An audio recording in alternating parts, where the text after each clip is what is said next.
What's up, guys, and thank you so much for popping in to my review for Dune Part 2. Keep in mind, there will be no spoilers in this video. It's going to be completely spoiler free. And look, so after Dune Part 1, which, I just recently rewatched about 2 weeks ago, I was like, wow, that movie is a great film. And look, that's a movie that you watch and you have to be laser focused on. Because if you stop paying attention for 5 minutes, you are going to miss something important and potentially be confused later on.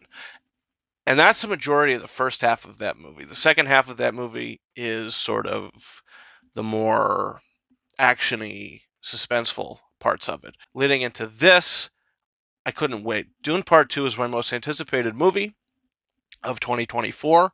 And after this thing premiered and all the reactions and reviews came out, I said, okay, the expectations I have for this thing are so high. And sometimes when people hype a movie up for me, and for a lot of people this is the case, once you see it, you're like, you know what? It's good, but I think the hype sort of ruined it for me. That is absolutely not the case with this movie. Dune Part 2 is a sort of biblical experience. This is a film that feels completely timeless with the story and the themes, and this is a mastercraft of filmmaking, and certainly Denis Villeneuve's best film he's ever directed. It's like I went to a baseball game. If you're watching a double feature with part one and part two, you see the first Dune movie, and it's like the pitcher threw the ball. This movie is the home run. Um, Two parts. You can't have one without the other. This film, it is long. Do you feel the runtime? I don't necessarily think so. Did it fly by? No, but I was always entertained and engaged. The first hour, 45 minutes of this film, it reminded me a lot of Avatar, The Way of Water. Because it's not a spoiler, because I'm going to talk about what happened at the end of the first movie, we are now with the Fremen. And Timothée Chalamet and his mother are now with the Fremen. So the first 45 minutes of this film is Paul Atreides learning the ways of the Fremen, very much like it takes about 45 minutes to 50 minutes in the way of water for Jake Sully's family to get with the water tribe people, but then you get a good 45-minute chunk of that family learning the way of water. Paul Atreides learns the way of the Fremen. Very similar. Um, Long movies as well, and achievements in their own ways. Visually stunning. Both films. I mean, there's a lot of comparisons you could make with that. And that's a part two. This is a part two. So yeah, that was all really good to see the relationship that he starts to develop with Zendaya, who plays Shani, who he's been having dreams about in the whole first movie. He's talking about these dreams, and now he finally meets her, and he gets this relationship with her, and it all builds to things that are extremely satisfying. And I think that's the main word I would use to describe this movie is satisfying. As any part two to a part one, you want to be satisfied. I think the weakest part two that I've seen in recent memory is either part two of Breaking Dawn, or that's probably the weakest, or The Hunger Games Part Two, which kind of feels like it goes out maybe not as exciting as we would have hoped. But this is up there with a part two, like the Deathly Hollows Part Two. As a two-parter, this thing is a masterpiece. It's a masterclass. The cinematography, the edit, and I'm not just going to say the cinematography and just be like, yeah, the great cinematography. No, this is a beautiful looking film. This is a beautiful looking film. Uh, I was kind of my jaw was on the ground, especially the first sequence of this movie. I was like, okay. The cinematographer was like, you want to see what I could do? Here's the first scene of the movie. Oh, wow. So it's going to be like I'm looking at a portrait every frame. Okay, makes sense. The editing, the sound design in this movie is off the charts. I mean, it's incredible. Denis Villeneuve's direction.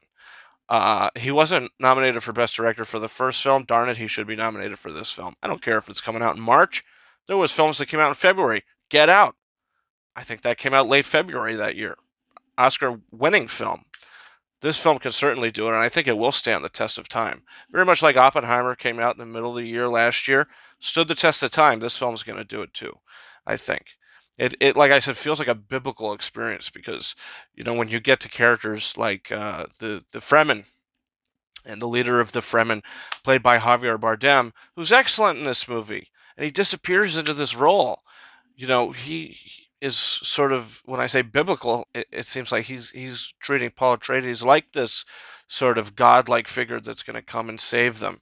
Uh, so there's a lot of themes like that throughout the movie. There's little cameos that happen in it of actors that you might know that were in this movie, actors you might not know are in this movie, but they're all great.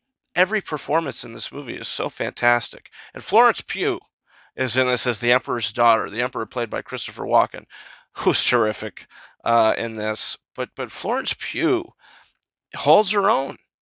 I mean, she's not in the movie a ton, but when she's in it, you're like, wow, what a performance.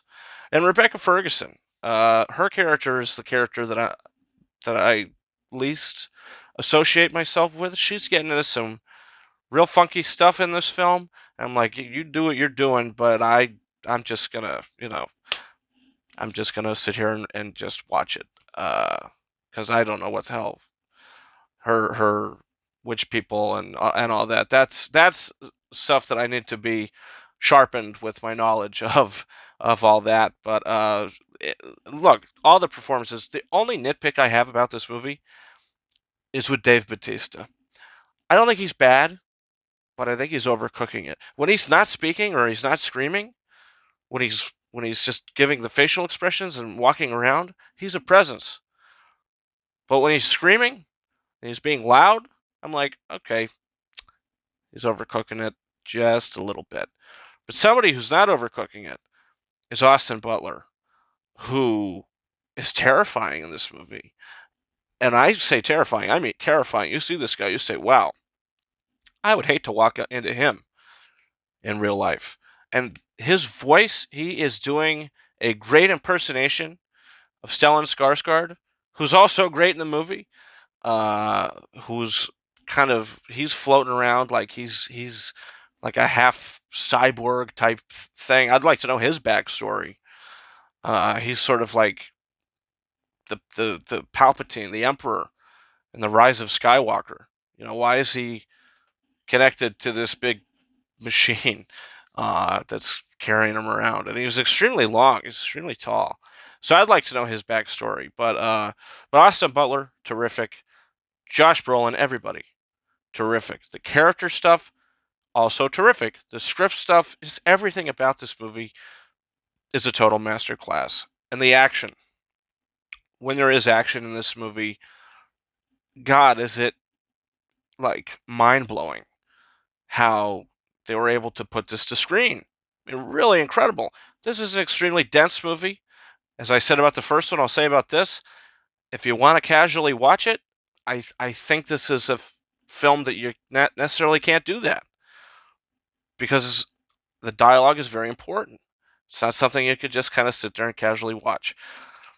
But in the end of the day, Dune Part 2 is a masterpiece. Hans Zimmer's music, I mean, this is just such a well-made film with characters that you care about. With Timothée Chalamet, I don't even think I mentioned him. What he does in this film and where he goes, all the posters of films that you get, and the tagline is Destiny. Well, there should be a Paul Atreides poster that says Destiny on it because this movie foresees Paul Atreides' destiny. And Chalamet is incredible. The actor has so much range. Compare this to Wonka and his role in the Greta Gerwig movie, Little Women. I mean, a fantastic performance. So this movie just sort of floored me. And is it extremely rewatchable? Yes, I do think it's extremely rewatchable, including its runtime, you know? But the thing is, now I want to go back and watch the first one and then watch the second one because it is very much like a puzzle piece. You put them together. This is one big story. So, is there going to be another Dune movie? It's certainly open to more. You know, the continuation. What's going to happen next? I'd like to see what happens next, and I think it will happen because I read that the script is almost done for the next film, Dune Messiah, which I can see why it's titled that. Uh, I don't think Denis Villeneuve said that's going to be his next movie, but I think he is planning on doing it. Regardless, you got to have him do it. That comes out, it's going to be one of the best trilogies ever made because this movie is an achievement. If you were questionable about the first film, you watch this, it's going to put you at ease. Dune Part 2 is a 5 out of 5 star movie. I highly recommend it. But if you're one of those moviegoers that, look, you didn't see the first one, you're just kind of wanting to go see a movie, I think you're going to like it. But like I said, it is very dense. So if you're not prepared for that, I'm not too sure how your enjoyment level is going to pan out. But that's my thoughts on Dune 2. Guys, comment down below. Did you see the movie? Do you plan on seeing it? What is your favorite part 2? Is it Dune? Is it the Deathly Hallows? What is it? Leave that down below. So don't forget to hit that subscribe button for a bunch of reviews coming in the future. Just reviewed Trolls Band Together. It was kind of a surprise, but hey, checked it out. Put up a review for it. Top 10 best movies of 2023 lists up on the channel now. You can check that out. And also, you can follow me on Twitter at RyanKing72 and Instagram and TikTok at KingerRises131. That's been it for me. Thank you so much for watching my review for Dune Part 2. And until next time, over and out.